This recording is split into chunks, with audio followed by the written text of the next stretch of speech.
kati ekizimbe kyannanyini bizimbe byebimu ku bizimbe byetutwala nti ssentebe w'ekizimbe ky'Ovino Omujja Kaweya Francis n'abasuubuzi abalala ku kizimbe kino beekubidde enduulu ku poliisi oluvannyuma lw'okulumbibwa abayitibwa bakifeesi. Nsaba kkooti ne poliisi bakole obwenkanya mu butemu obwankoleddwako. Obutemu obwankoleddwako bwabadde baagala kunzita. Ate era nsaba ab'obuyinza bonna, poliisi ne kkooti, obulamu bwange buli matigga. Abakola ebyo bonna tebakwatiddwa. N'ewaka bannumba era bapuliddeko nti bateekateeka okwagala okunnumba buli wamu. Ono ateebereza okuba nga bino byonna bisibuka ku nkyukakyuka ezaakolebwa mu bukulembeze kyokka n'awera nti tagenda kuwanika newankubadde ng'atandise okutiisibwatiisibwa mu bulamu bwe olw'okulwanirira obwenkanya bw'abasuubuzi. Tuusa okubategeeza ng'abasuubuzi b'Ovino ekitwaza obulamu bwa Kawooya ensonga eri emu, okugobawo obubbi obuli mu kitundu. Mubadde mutambulira mu kitundu ekirimu ababbi naye ng'ababbi batandika okubabba naye nga temusobola kukitegeera, nga babba siringi 2, siringi 10 naye ng'ate tokitegedde nti bali mu kubba.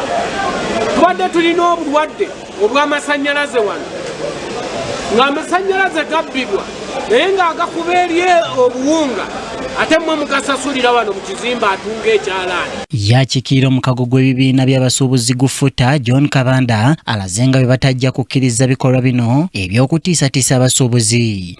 Mu ntulugunyizibwa gye tubadde tutulugunyizibwamu ng'abasuubuzi tetugenda kukoma wano nga ku Ovino. Eno operation egenda kutambula ebizimbe byonna abasuubuzi mwe bakolera okwetooloola Kampala yonna n'eggwanga lyonna okutwaliza awamu. Maliriza mbawe essuubi ng'abasuubuzi mwenna nti mwabakubiddwa, mwabatuusiddwako obulaba batemuddwa ne mubbibwa n'ebyammwe, abantu bano bagenda kufeesinga embuga z'amateeka era zigenda kukola omulimu gwayo paka ng'obwenkanya bufunise.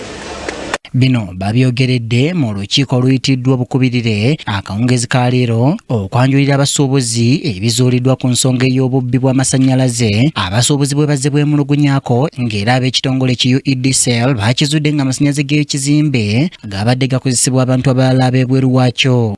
Nti okuva n'olwaleero paka mugenda kuba mukozesa amasannyalaze agali ku bisale ebya wansi. Nti ekizimbe kino kibadde kikozesa amasannyalaze nga gasente ga buwanana naye nga bannakigwanyizi baddira waya ne baziyisa mu kizimbe ne bazitwala mu byalo ebyenjawulo ne batandika okusapulayinga abantu abo nga sente bateeka mu nsawo. Ensonga eno esanyusizza bannannyini maduuka. Nabagamba nga ekizimbe kirimu abatemu, abayindi batusindikira abatemu ne bangamba security weeri naye ekirungi obutemu bugenda bagamba nga babulabyeko n'amaaso.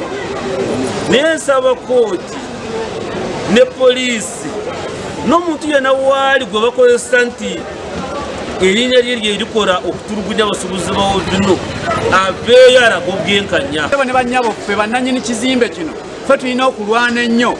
Tugenze emmanju eyo mulabyeyo nga wagegedde n'ekizimbe kiri mu mbeera nzibu, budde bonna kiyinza n'okukuba abantu.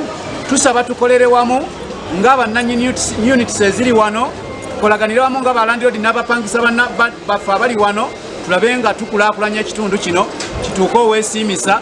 Babadde batujjangamu ssente za management fee oba maintenance fee naye amazima g'akanamugulu emyaka 15 tetulabako we zikoze. Omwogezi wa poliisi mu Kampala n'emiriraano Rachel Kawala akakasizza okukwatibwa kw'abantu 6 ku byekuusa ku bulumbaganyi obugambibwa okukolebwa ku basuubuzi ab'oku kizimbe ky'Ovino.